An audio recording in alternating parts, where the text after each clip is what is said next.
নমস্কাৰ আপোনালোক সকলোকে মোৰ ইউটিউব চেনেল আছাম এক্সাম কৰ্ণাৰলৈ স্বাগতম জনাইছোঁ।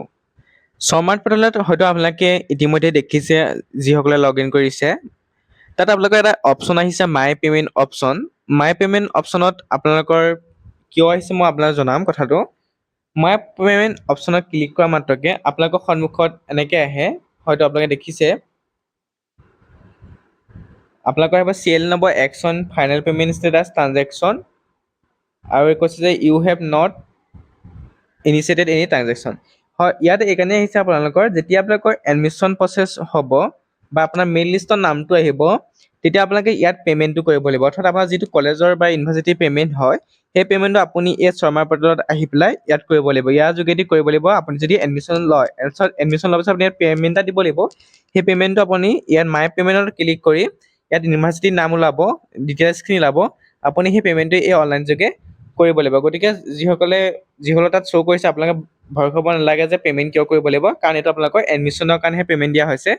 কাইলৈ যিহেতু 19 তাৰিখে আপোনালোকৰ ফাৰ্ষ্ট মেৰিট লিষ্ট পাব্লিছ হ'ব বুলি উল্লেখ কৰিছে, গতিকে কাইলৈ যিসকল ষ্টুডেণ্টে ফাৰ্ষ্ট মেৰিট লিষ্টত নাম আহে তেওঁলোকে এডমিশ্যন কৰিবগৈ। গৈ পেলাই যিবিলাক কলেজ বা ইউনিভাৰ্চিটিৰ নাম ল'ব বিচাৰিছে বা এডমিশ্যন ল'ব বিচাৰিছে তাত গৈ আপোনালোকে মাই পে'মেণ্ট অপশ্যনত ক্লিক কৰাৰ পিছত আপোনালোকে পে'মেণ্টখিনি দিব লাগিব।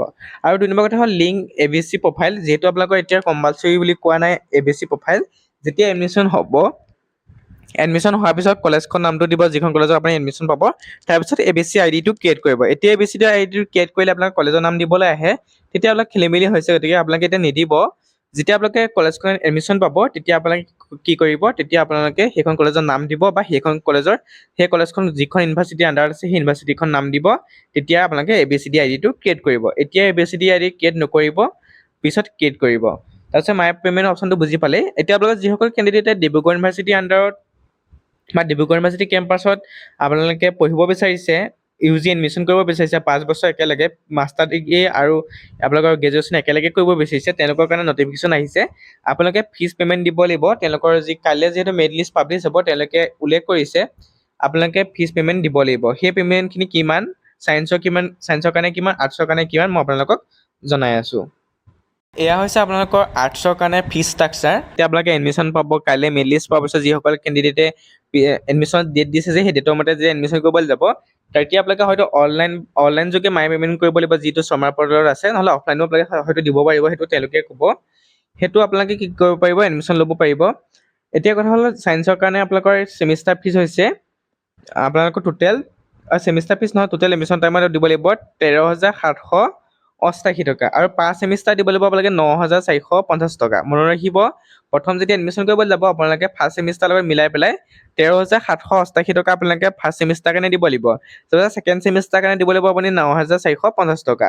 আৰু যিসকলে এণ্ড'মেণ্ট ছিট কিনিব, অৰ্থাৎ এটা ছিট এনেকুৱা ছিট থাকে আপোনালোকৰ প্ৰত্যেকটো ডিপাৰ্টমেণ্টত, কি হয় আপোনালোকৰ ছিটবোৰ ফিল আপ হৈ যোৱাৰ পিছত কেইটামান ছিট থাকে যিকেইটা আপোনালোকে বেছি পইচা দি ল'ব পাৰে।